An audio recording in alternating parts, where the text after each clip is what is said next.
Hi, I'm Andrew Trendle. You're watching Enemy. We're here with Oli Sykes, Bring Me the Horizon. Mate. Reading Festival 2018.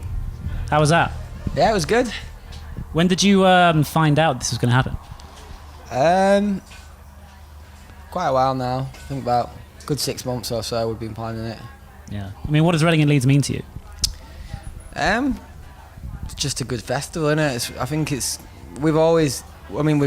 It's been 10 years today actually. We played it for the first time, and it's obviously come a long way for us anyway. The first time we played it, we were opening on the main stage.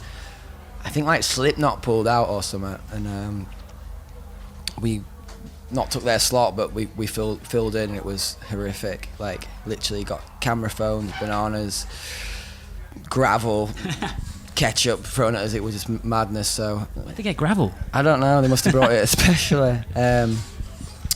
So yeah, we've always just loved it. We used to go as kids and stuff, you know what I mean? So it's just been like, before there were like downloads and stuff as well, like it's almost like quintessential rock festival, do you know what I mean? Like, so just a sick one. I like the diversity of the bands and the artists that play and stuff, because we feel more at home when there's different music, do you know what I mean? Different artists rather than all being just like us or, you know, heavier or whatever. So yeah, it's just a cool fest. And this is what, your first gig in 2 years? Nearly, yeah. Yeah. Nervous? Yeah, really nervous. Wasn't before going on, I'd be fine. And then you just get on stage and just getting used to like the adrenaline, everything felt like, you know, we've been rehearsing all week and it would sound, and you get on stage and everything's like 10 times faster than it feels and stuff like that, and it just sitting back into it. But yeah, it's first gig, man. First time playing Mantra as well. I went off for that. Yeah, it was cool. It was cool. Would you say that Mantra is particularly representative of the album as a whole? Not really. Yeah, not really. Mantra came a bit later because we wrote a lot of cool stuff, but we were kind of scared, like, what are we going to show people first? Like we're really proud of everything we've done, but we're like, how are we not going to like completely alienate everyone when we show them this record? So I actually had a bit of a meltdown about it, and then we ended up writing this song, and we're like, yeah, that feels right. Do you know what I mean? It's just different enough, you know. It's not safe, but it's just like there's a bit of what you know and love about us, but it pushes it out there to like say it's going to be different, but it's not. The record, it's not that it's not representative, but every song on the record's completely different. Like, there's one song on the record that sounds like similar to another one, so it's a lot more experimental, I guess you'd say, or it's just than our last records, you know what I mean? Well, than our last, definitely, and that's the spirit. Then it's just we wanted to write a record where, you know, there's some songs that we can give to the label and go, these are our singles, blah blah blah, but like we wanted to just push ourselves a bit further and not worry about that kind of stuff and just make something different. Well, it's been 3 years since the last record, and a lot can happen in 3 years, and you guys have been through your own quite a lot of personal stuff as well. I mean, how much would you say that's fed into the album, or has it been an escape from that? I mean, it always feeds in. Definitely, everything you go through and stuff, it adds to it. I was quite resistant to like use like because I've been through like a divorce and stuff like a couple of years ago and stuff, and I really didn't want to talk about it because I was like, I don't want to seem like I care. Or like I don't want to really like dredge up the past, and it's just not. I didn't want to give the person the glory of, you know, writing stuff about that person and shit like that. But after a while, it just became apparent that I kind of needed to. You know, I needed to get it out of my system, because it weren't the fact that I were still like, you know, miserable or anything like that. I was fine, but it was like at the same time when you go through something traumatic, you carry a lot of stuff with you after it, a lot of mental baggage, a lot of things like.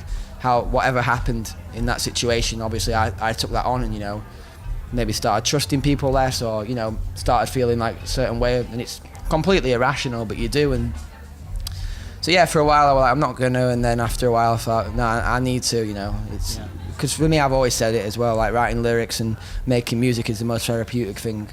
Like I'm really lucky in that sense, because it's the best way to get stuff out, you know, to be able to like write about it and then sing it on stage is the best way. So yeah, definitely what we've been going on for me anyway in the last couple of years is fed into this album somewhat. It's not all about that. there's good stuff, there's bad stuff, there's weird stuff. You know, it's kind of more just like almost like a bit of a thinking piece on love, and you know how it can affect you, not just you, but just other people too. Do you know what I mean? You go into a relationship and you come out of it, people pick sides. You know, there's a pack mentality, and just a lot of stuff that I started thinking, oh, it's quite interesting actually, and it's also quite an easy way to write a concept album, to write about love, because everything boils down to love at the end of the day. So yeah. So mate, I interviewed you once before and you said happiness doesn't sell. Yeah. So when it was called Ammo, I was like, it's just going to be a love album, but it's about the pitfalls of love as well as the highs of love. Mm-hmm. So it's an album of extremes, would you say? Totally, yeah. It is, yeah.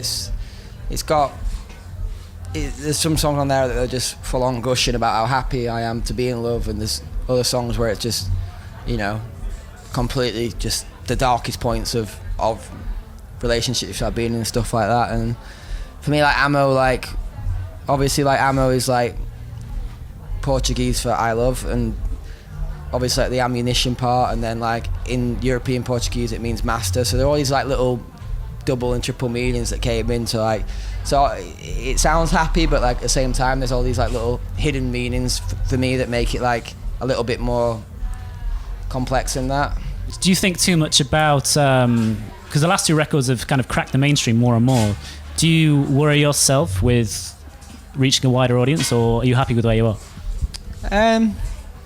We're happy where we are, but I always feel like you have to keep fighting to just maintain, and obviously you always want to go bigger, you always want to do it better and stuff. So it's not that it's a worry, but it's something that, you know, you want to be able to keep doing it. So I mean, it feels like the world's a lot harder place for a rock act these days and stuff. So you've got to think about the fact that you got to put it out there, and people might not be as aware of you as they were like 5 years ago. You know, people might be into other stuff. So it's like, how do we do something that can appeal to more people but still retain who we are? So, and I think that's why we did do an album this time that's quite a lot more varied and stuff, because we want to show people that it's not just rock music, ain't just like one thing. It's not all about screaming, it's not all about guitars. That's not what it is anymore, not for me anyway. And the secret set is often a signal that you're going to come back and headline next year. Is that on the cards? Is it? I don't know. It's happened a lot. Yeah? I wouldn't say no. Well, here's to next year. Cheers, Oli. Thanks very much. Cheers, dude. Thank you. Sweet.